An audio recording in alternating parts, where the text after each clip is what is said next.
सरकार कंट्रोल करेगी, अफसरों के ऊपर केंद्र सरकार का कंट्रोल होगा सर्विसेज के जरिए और विजिलेंस के जरिए। तो एक तरह से केंद्र सरकार दिल्ली सरकार को अफसरों के जरिए चलाना चाहती है।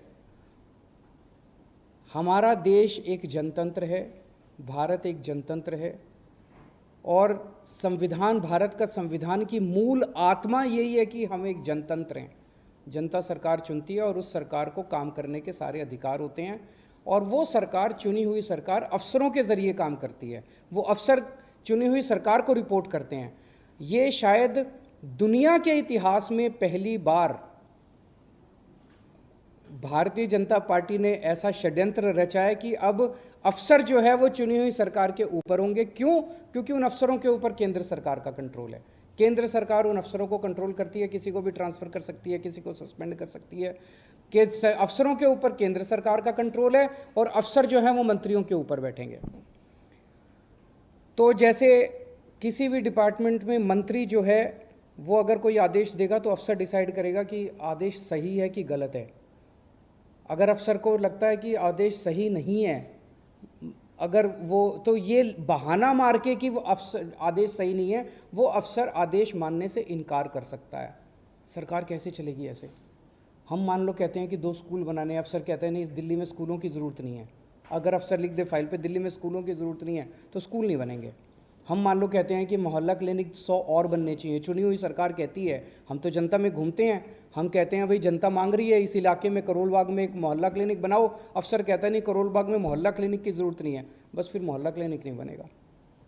हम कहते हैं यहाँ पे पानी गंदा आ रहा है, अफसर लिख देता है पानी ठीक आ रहा है, बस पानी ठीक आ रहा है, फिर अफसर ने लिख दिया पानी ठीक आ रहा है। फिर हम कहते हैं यहाँ पे गंदगी बहुत ज़्यादा हो गई है, अफसर कहता है नहीं गंदगी नहीं है, सही है, तो बस फिर सही है। तो ये अफसर को पावर दे दी। कैबिनेट जितने निर्णय लेगी, कैबिनेट मतलब सुप्रीम बॉडी, चुनी हुई सरकार की सुप्रीम बॉडी जिसमें सारे मंत्री होते हैं, मुख्यमंत्री उसका अध्यक्ष होता है। तो कैबिनेट जो भी निर्णय लेगी वो निर्णय सही है कि गलत है, ये चीफ सेक्रेटरी डिसाइड करेगा। तो चीफ सेक्रेटरी डिसाइड करेगा कैबिनेट ने निर्णय सही लिया कि गलत लिया, और फिर वो एलजी को रिकमेंड करेगा। एलजी उस पर कैबिनेट के किसी भी निर्णय को पलट सकता है। ये तो संविधान में भी नहीं दे रखा कि एलजी किसी भी निर्णय को पलट सकता है। इन्होंने नया एक संविधान बदल दिया और ये अथॉरिटी बनाई है कि अथॉरिटी के अंदर मुख्यमंत्री बैठेगा, मुख्यमंत्री के सर पे 2 अफसर बैठेंगे। तो ये एक बहुत बड़ा षड्यंत्र है। अथॉरिटी की जो मीटिंग है, अथॉरिटी कितना फ्यूटाइल एक्सरसाइज है इससे आप समझ सकते हो। ये पहली मीटिंग हुई, इसके पहले एक फ़ाइल आई मेरे पास 15 दिन पहले, लास्ट वीक ऑफ मई में। उस फाइल में वो एक ऑफिसर को सस्पेंड करना चाहते थे। उसको फाइल को पढ़ने के बाद मेरी 3-4 क्वेरीज थी, क्लैरिफिकेशंस थे।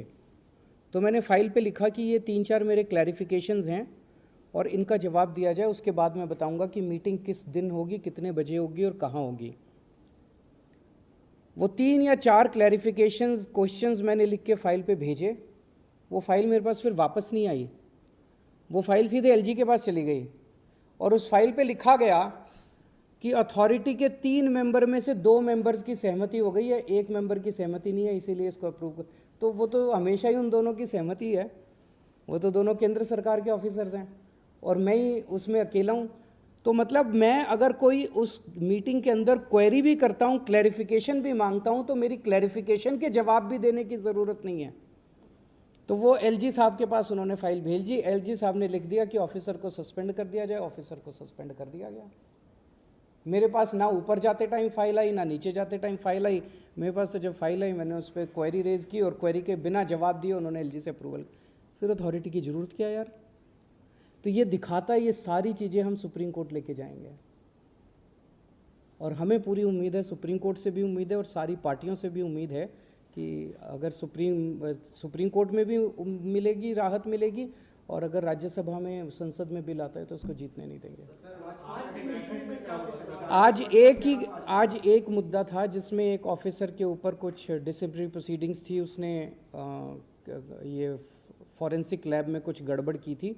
उस पर वो ब्लैक एंड वाइट मुद्दा था, उसमें तीनों की सहमति थी कि इसको सस्पेंड कर, इसके खिलाफ डिसिप्लिनरी प्रोसीडिंग शुरू की जाए। यानी आप ये कहना चाह रहे हैं कि अथॉरिटी की बैठक से पहले ही ये निर्णय ले लिया जाता है आपको बताया, सिर्फ बताया भी, जानकारी भी नहीं दी जाती। पिछली वाली जो मीटिंग थी उसमें मैंने जैसे बताया, मेरे पास फाइल आई कि इस अफसर को सस्पेंड किया जाए। मैंने कहा कि इसको क्यों सस्पेंड किया जाए, इसके लिए 3 क्लैरिफिकेशन मैंने मांगी। वो 3 क्लैरिफिकेशन का जवाब देना चाहिए था कि ये कारण है। वो 3 क्लैरिफिकेशंस के जवाब देने की बजाय उन्होंने फाइल सीधे एलजी को भेज दी कि अथॉरिटी के 3 सदस्यों में से 2 सदस्य तैयार हैं। वो दोनों तो उनके अफसर हैं अपने ही, उन दोनों ने साइन कर दिए, मुख्यमंत्री की इनको ज़रूरत ही नहीं है। जनतंत्र गया, जनतंत्र की ऐसी तैसी।